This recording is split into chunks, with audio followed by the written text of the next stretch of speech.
Today we are going to be learning how to graph ordered pairs on a coordinate grid. And if you have been following along with us in your workbook, this is our last chapter. So yay! We have done a lot of work on the complete 6th grade workbook. So if you would like a copy of your own, check out the link in the description. All of the problems that we go over today and the examples, you could have your very own copy and work through them as well, in addition to lots more in the workbook than what you just see in our video. So today our focus is going to be how to learn and read and plot points in all 4 quadrants of the coordinate plane. So let's take a look at some of our vocabulary before we get started. So here we have a coordinate plane, and a coordinate plane is a two-dimensional grid formed by a horizontal number line, which is going to be our x-axis, and then a vertical number line, which is going to be our y-axis. And so with a coordinate plane, because we have both a x and a y-axis, we can graph any number, positive and negative, with two sets of numbers, our x coordinates and our y coordinates. And so this allows us to show a variety of quantities and values in one setting by putting it on a grid. And so an x-axis, as I already mentioned, is our horizontal line, and if we're moving to the right of 0, it's a positive number. If we're moving to the left of 0, it's a negative number. Then with our y-axis, it's just another number line, but it's a vertical number line. And so if we are moving at a number that's greater than 0, we are moving up on our number line. If it's a number that's less than 0, we are moving down on the number line if it's a negative number. And so then those two lines together create 4 quadrants. Quadrant 1, Quadrant 2, Quadrant 3, and then Quadrant 4. And so the quadrants, labeling the quadrants, helps us to identify where our positive numbers are located, where our negative numbers are located. So if it's in Quadrant 1, our x coordinate point would be a positive number, and so would y. So both points would be positive. If it's in Quadrant 2, x would be a negative number. We would have to move to the left of the 0 on the number line, and so Quadrant 2 would be a negative value for x, but a positive value for y, because we would be moving up.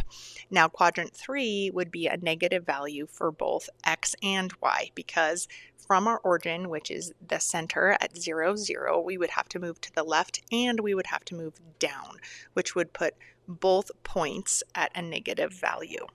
Then our last quadrant is Quadrant 4, and for Quadrant 4, our value would have to be positive for x because we would be moving to the right of 0, but then negative for y because we're going down.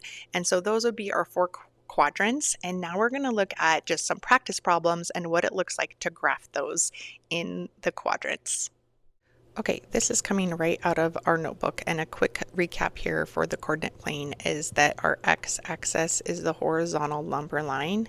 Okay, and anything to the right is a positive number, and anything to the left is a negative number. And so I like to write that as a reminder. Our y-axis is the vertical number line. Okay, anything that's positive means that we're going up, and anything negative means we're going down. And this here is our origin, our starting point at 0, 0 for our coordinate point. Okay, all coordinate points are going to be an x value and then a y value. Okay, so your first number tells you to move either to the left or to the right, and then your second number tells you to move either up or down, depending if it is a positive or negative number. So let's practice this now with these examples here. Okay, we're going to graph the following points on the coordinate plane. So I'm going to go in and just label x is going to be positive or negative.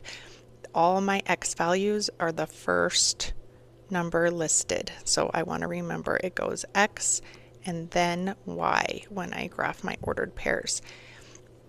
And if it's a positive number for y, I go up. If it's a negative number for y, I go down. Okay, so starting always, I start right here at 0, 0, and the first point we're doing is 1, 4. So for x, I'm going to go over 1 space, and then for y, I'm going to go up 1, 2, 3, 4 spaces. So my ordered pair, my coordinate point, lands right here, and I'm going to label it 1, 4. Okay, and it's in quadrant 1.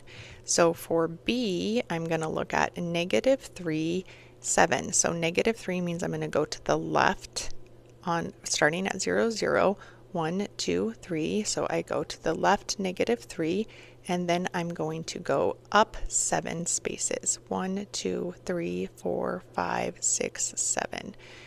And then I would label my point is -3, 7, and this is in quadrant 2.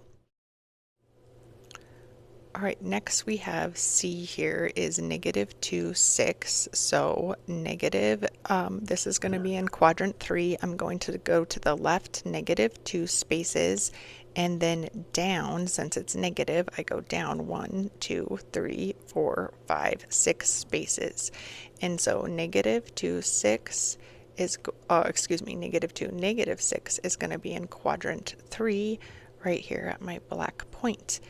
And then lastly, we're going to end here with 5, -2. So 5 is positive, so starting at my origin 0, 0, I would go to the right 1, 2, 3, 4, 5 spaces, and then I'm, 1, 2, 3, 4, 5 spaces, and then I'm going to go down -1, 2 spaces. And so this will be in my last quadrant, quadrant 4. 5 and -2, x is a positive number, and y is a negative number. So let's get into some more examples. So today we learned how to graph ordered pairs on a number line, and you should have a much better understanding of how to locate points and graph points on a coordinate plane. We looked at where quadrant 1 is, 2, 3, and 4, and really made sense of the x-axis and the y-axis and being able to locate those positive and negative numbers. We also talked about distance, and when we talk about distance with negative numbers, we really want to make sure that we understand absolute value. So I linked that full lesson tutorial in the video description below, so make sure to check that out so you can understand and really make sense of the fact that distance is always going to be positive because it's a measurement. So when we have negative numbers and we're talking about distance, we need to take the absolute value. If you have been following along in your workbook, congratulations, you have made it through all 20 lessons. Way to go. And thank you so much for being a part of this journey.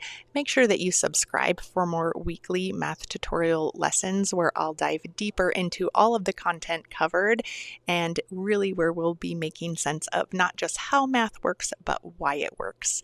Thanks again, and we'll see you next time.